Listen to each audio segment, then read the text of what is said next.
সুপ্রিয় দর্শক আসসালামু আলাইকুম। আপনারা সবাই কেমন আছেন? আমি আলহামদুলিল্লাহ ভালো আছি। নতুন একটি রেসিপি নিয়ে আপনাদের মাঝে চলে আসলাম। দূরে কাছে যে যেখান থেকে বসে আমার এই ভিডিওটি দেখছেন, সম্পূর্ণ ভিডিওটি দেখার জন্য আমন্ত্রণ জানাচ্ছি।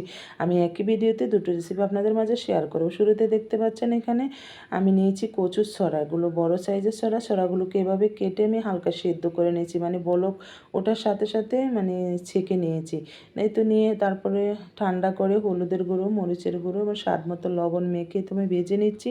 তো এখানে যেহেতু কচুর ছড়ার পরিমাণ কম রয়েছে, তো আমি আলু নিয়েছি। যেহেতু এই একই তরকারি দিয়ে আমি দুটো রেসিপি আপনাদের মাঝে শেয়ার করব। আলুগুলো তো সে একইভাবে হলুদের গুঁড়ো, মরিচের গুঁড়ো, স্বাদ মতো লবণ দিয়ে আমি ভেজে নিয়েছি।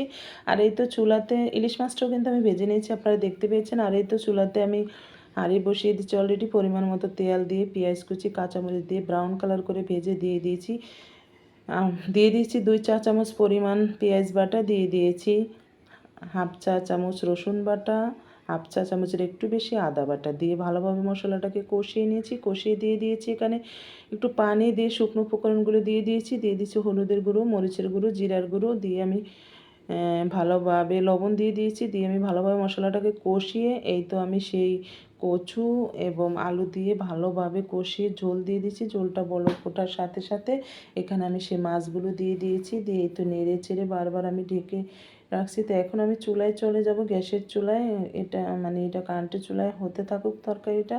আর অন্য রেসিপিতে চলে যাচ্ছি। এই তো দেখতে পাচ্ছেন চুলাতে কড়াই বসিয়ে দিয়েছি। পর্যাপ্ত পরিমাণ রান্নার সয়াবিন তেল, পেঁয়াজ কুচি, কাঁচামরিচ ফালি ব্রাউন কালার করে ভেজে দিয়ে দিয়েছি পেঁয়াজ বাটা, অল্প পরিমাণে রসুন বাটা, অল্প পরিমাণে আদা বাটা দিয়ে আমি ভালোভাবে মশলাটা ভেজে দিয়ে দিয়েছি হলুদের গুঁড়ো, মরিচের গুঁড়ো, জিরার গুঁড়ো, স্বাদ মতো লবণ দিয়ে একটু পানি দিয়ে ভালোভাবে মশলাটাকে কষিয়ে নিয়েছি। আর দিয়ে দিয়েছি এই তো সেই আলু ভাজা এবং কচুর ছড়া ভাজা দিয়ে আমি ভালোভাবে কষিয়ে পরিমাণ মতো জল দিয়ে তো বলক চলে আসছে।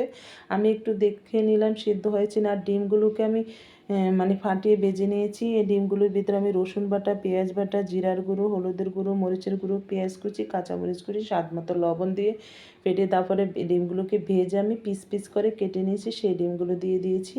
তো এই তো আমার মাছের তরকারিটা অলরেডি রেডি হয়ে গিয়েছে। দেখতে পাচ্ছেন এটা দেখতে যতটা সুন্দর হয়েছে, এটা খেতে অনেক মজা হয়েছে। অবশ্যই এভাবে রেসিপিগুলো ফলো করবেন, আশা করি আপনাদের কাছেও ভালো লাগবে। দুইটা তরকারি আমার রেডি হয়ে গিয়েছে। তো আমার ভিডিওটি যদি আপনাদের ভালো লাগে অবশ্যই আমার পেজটাকে ফলো করে দিবেন এবং লাইক শেয়ার কমেন্ট করতে ভুলবেন না। আরও বেশি ভালো লাগলে ভিডিওটি শেয়ার করতে পারেন। ইউটিউব থেকে যারা দেখছেন চ্যানেলটি সাবস্ক্রাইব করে সঙ্গে থাকবেন। ধন্যবাদ।